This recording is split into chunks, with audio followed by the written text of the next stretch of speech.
아이들이 어린이집을 다녀와서 우리 엄마들한테 하는 이야기가 있습니다.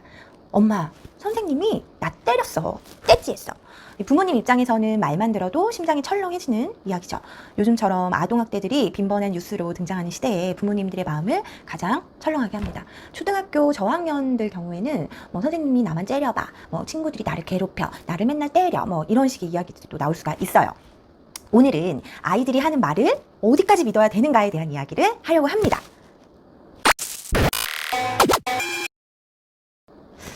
전에 제가 상담으로 만났던 클라이언트 분이 있었어요. 이분이 5살 때부터 초등학교 저학년 때까지 아버지에게 성추행을 당했다고 하셨어요. 이제 본인은 횟수도 기억하고 있으셨죠. 4번 정도. 4번째를 마지막으로 이제 아버지가 더 이상 이분의 표현대로라면 본인을 건들지 않았다고 해요. 그런데 이 여성분은 잊을 수가 없었던 거죠. 그래서 일기에 적고 마음에 담고 생각하면서 다짐했다고 해요. 내가 수능이 끝나고 대학에 진학을 하면 이 성추행에 대한 아버지의 추악함을 가족 모두에게 밝히고 내가 이 집을 떠나리라. 그 마음으로 공부를 엄청 열심히 하셨다고 해요. 그래서 높은 점수로 들어갈 수 있는 대학에도 합격을 했죠. 그리고 가족들을 다 모아주고 그동안 썼던 일기와 뭐 기타 등등등을 내놓으면서 아버지의 추악함을 밝혔죠. 이제 처음에 밝혔을 때는 아빠랑 엄마가 모두 당혹스러워 하시다가 이제 다음 날 이 여자분한테 거짓말이다. 거짓말을 하지 말아라. 네가 착각한 거다. 어릴 때 일이라 네가 꿈을 꾼 거야. 라고 회유를 하기 시작했다고 합니다. 그렇게 실강의를 하기를 수차례로 혼란스러워진 여성분이 찾아오신 거예요. 제가 진짜 꿈을 꾼 걸까요? 제가 진짜 미친 걸까요? 네. 부모님이 거짓말이라고 이야기를 했던 이유는 이 여성분은 아버지에게 성추행을 항상 하교 후 밤에 당했다라고 이야기를 했는데 이 아버지가 해가 질 때쯤에 일을 하러 나가서 아침 해가 뜨고 집에 들어오는 직업을 가지셨다고 합니다. 그러니까 밤마다 딸에게 성추행을 했다는 거 전제부터가 틀렸다. 너는 꿈을 꾼 거야. 이렇게 가족들이 다 말렸다고 해요. 그래서 다시 우리 집에 착한 딸로 돌아와라. 이런 식으로 이 여성분이 회유를 한 거죠. 예, 이거에 대한 결론은 제가 여기 영상 뒷부분에 이야기를 해드릴 텐데요. 피아제라고 하는 학자가 있어요. 뭐 이론에 따르면 인지 발달이 초등학교 저학년까지 전조작기라고 하는 단계로 명명을 하셨어요.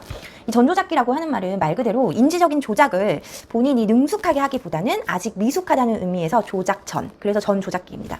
그러니까 우리 아이들이 뭐 어린이집을 가기 시작하는 뭐 1살, 2돌, 뭐 3살, 4살 이 이후부터 초등학교 한 1, 2학년까지가 이 범위 안에 속한다라고 넓게 보시면 돼요.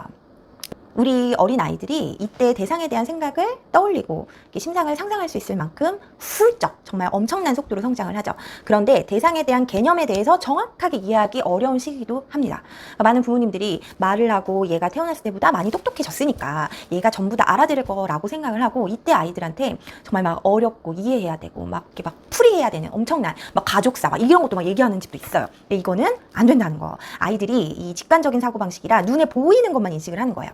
눈에 보이고 사건의 전개와 이 순서를 이해하고 원인과 결과도 알지만 그 쫙 보이는 건 너머의 그 이상을 추론하기는 이때는 어려워요. 가령 예를 들면 우리가 매일 보고 접하는 하늘이 있죠. 2돌 전에 아이들에게 저기 하늘을 보고 엄마가 저게 뭘까? 라고 표현을 하면 아이들이 하늘이라고 이야기를 합니다. 이게 뭐야? 하트. 이거를 지각이라고 표현을 해요. 지각. 하늘을 보고 높다, 멀다, 저기 하늘은 파랗네 같이 표현할 수 있는 거는 시각적인 감각이라고 합니다. 이거는 아이들이 3, 4살 정도 되면은 할 수가 있어요. 고개를 들어서 하늘을 보니까 너무 높고 푸르고 이쁜 하늘을 보니까 기분이 너무 좋아 라고 이야기하는 건 우리가 흔히 이야기하는 정서입니다.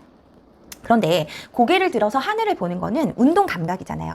아이들이 손가락을 들어서 엄지척을 하거나 고개를 숙이거나 고개를 뒤로 젖히거나 하는 이런 모든 행동들, 기고, 걷고, 달리고, 뛰고, 점프하고 이런 모든 감각은 엄청난 신경 연결을 통해 이루어집니다.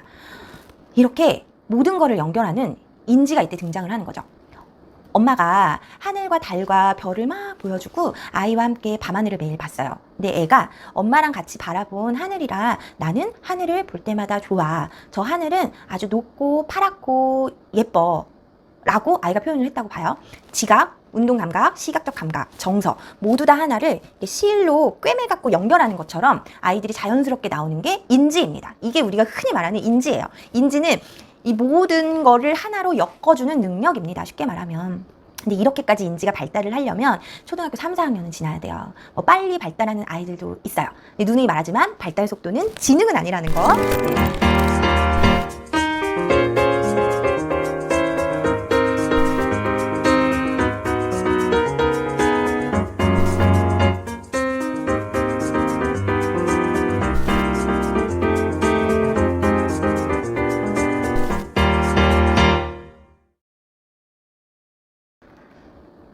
그리고 이렇게 인지가 발달을 했을 때 저 하늘을 바라보니까 나는 이제 엄마가 생각이 나.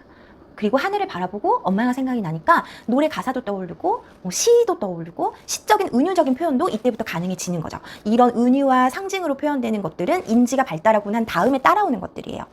그러니까 아이들의 운동신경, 감각, 지각, 정서 이렇게 모든 게 제 역할을 해주는 상태에서 이 모든 걸 연결하는 인지가 발달하는 겁니다. 미취학 아동들과 초등학교 저학년 때까지는 이게 매끄럽게 연결되지는 못해요. 하지만 각각이 역할을 하기는 하죠. 이게 산발적으로 여기저기 막 흩어져 있는 형태로 존재를 하게 되는 거예요. 그래서 아이들이 정신분열적인 상태가 정상이다라고 하는 이야기도 하게 되는 겁니다. 그러니까 우리 아이들의 말에는 여러 가지가 섞여 있어요. 어른의 눈으로 보면은 이건 사실 거짓과 사실이 막 뒤섞여 있는 거거든요. 그러니까 애기들한테 하는 거죠. 거짓말하지 마. 너 왜 엄마한테 사실대로 말을 안 하니? 어머, 너 그거 거짓말이야. 근데 아이들의 마음으로 들어가 보면 현실 세계랑 상상의 세계가 같은 선상에 놓여 있게 돼요. 그러면은 직관적인 사실과 그 사실을 표현하는 언어, 그리고 그 언어를 해석하는 생각이 다 각자 다르게 운행을 하고 있는 거예요, 우리 아이들은. 상담을 했던 아이 중에 수업 시간에 발작적으로 막 소리를 지르면서 수업을 방해하는 여자 아동이 있었어요. 집에 가는 길목 중간에 도깨비도 있고 나비들도 있어서 그 골목을 지나갈 수가 없다면서 오빠나 할머니나 뭐 다른 선생님이나 누구나가 항상 그 길을 이 아이를 데리고 다녀야 됐어요. 근데 도깨비랑 나비가 진짜 눈앞에 보인대요. 이 친구한테는 막 저기 있다고 손가락질을 합니다. 이 친구가 상상의 세계와 현실의 세계는 같은 선상 안에 지금 존재하고 있는 거죠. 한 8세 정도의 아동이었기 때문에 이 정신분열적인 이 아동의 세상을 이해해주고 시작하는 거예요. 너 이 좀 이상하다라고 시작을 하는 게 아니라 보통은 도깨비가 어딨어, 그런 거 없어, 나비는 너를 해치지 않아, 막 이렇게 아이에게 설명을 해주는 게 아니라 이렇게 하면 아기는 와닿지도 않아요. 도깨비와 나비가 이 아이에게 정서적으로, 심상적으로 어떤 의미인지부터 접근을 하는 거죠. 뭐 사실 일반적으로 뭐 저나 다른 아동들에게 도깨비는 괴물이죠. 무서운 존재고. 그래서 이 친구한테도 물어봤어요. 도깨비는 너한테 어떤 느낌을 주니? 그랬더니 도깨비는 포근한 느낌을 준대요. 포근하대요, 도깨비는. 근데 알고 보니까 이 친구한테 도깨비는 엄마였고 나비는 아빠였던 거죠.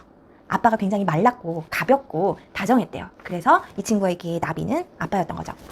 엄마 아빠가 정말 어려운 사정 때문에 이혼을 하시고 각자의 가정을 꾸리시게 되면서 할머니가 이 아동을 맡아서 키우게 됐는데 엄마 아빠가 항상 보고 싶은 거예요. 엄마 아빠가 항상 그립고, 그렇지만 엄마 아빠를 떠올리면 화가 나다 보니까 분노의 감정은 아이에게 스스로 무섭고 슬프고, 그러니까 무서운 길목에 도깨비와 나비가 동시에 등장하는 이런 슬픈 일이 벌어지는 겁니다.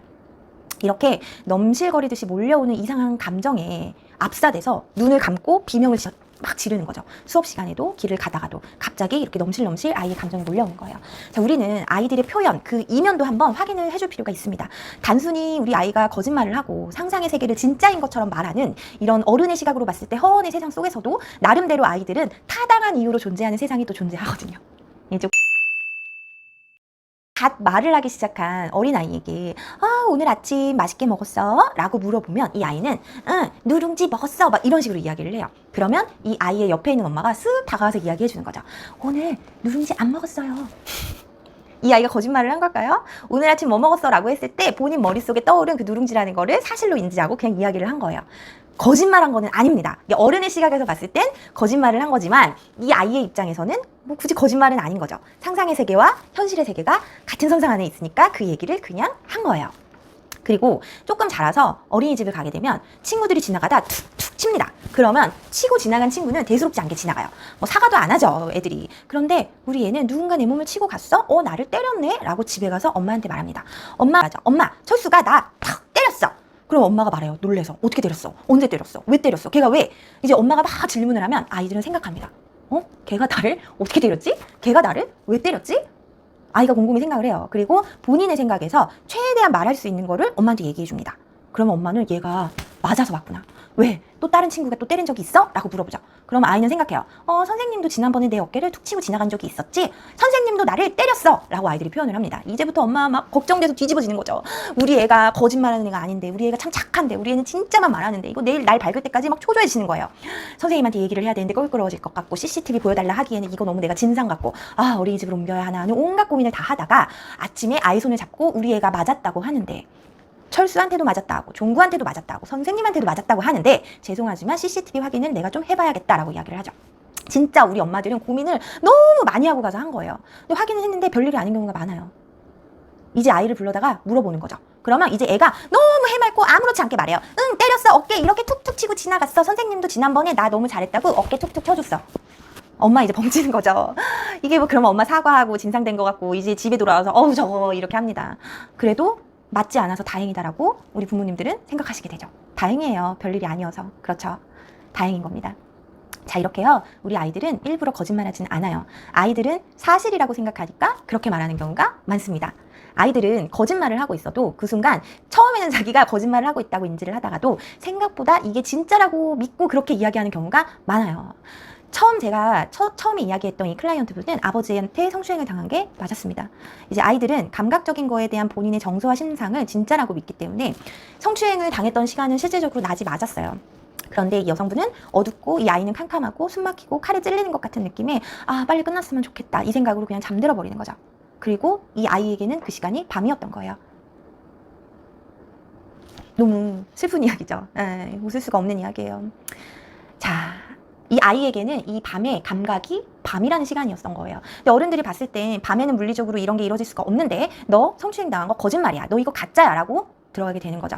자, 이럴 때는 아이에게 너는 밤이 되면 무슨 느낌이 드니? 라는 질문으로 밤의 심상과 밤으로 떠올리는 이 아이의 정서부터 접근해서 표현을 들어가야 되는 거죠. 근데 이게 낮이었니? 밤이었니? 아침이었니? 새벽이었니? 세분화를 해서 따지기 시작하면 아이들은 말하는 게 힘들어집니다. 그러니까 우리 아이들이 이런 일을 당하지 않는 게 제일 좋은 거죠. 네. 아이가 어린이집에서 뭐 선생님이나 친구가 나를 때렸다라고 표현을 하면 진짜로 맞은 걸 수도 있어요. 그렇기 때문에 정확한 확인은 한번 하고 넘어가시는 게 좋습니다. 하지만 아이가 왜 그런 표현을 했는지도 한번 확인을 해보시는 게 더 중요합니다. 아이가 스트레스를 받는지, 어떤 친구를 좋아해서 관심을 끌고 싶어서 그런 건지, 아니면 엄마가 때린다고 표현을 하면 관심을 가주는 게 좋아서 그런 건지, 아니면 진짜로 톡 치는 게 이 아이에게는 때리는 것만큼 충격으로 다가오는지, 아니면 선생님이 다른 이유로 싫은 건지, 여러 가지 각도에서 이유를 물어보고 아이에게 표현할 수 있게끔 하는 게 중요해요. 엄마가 먼저 질문을 던지는 것보다는 아이가 먼저 대답할 수 있도록 끌어내는 게 중요하죠.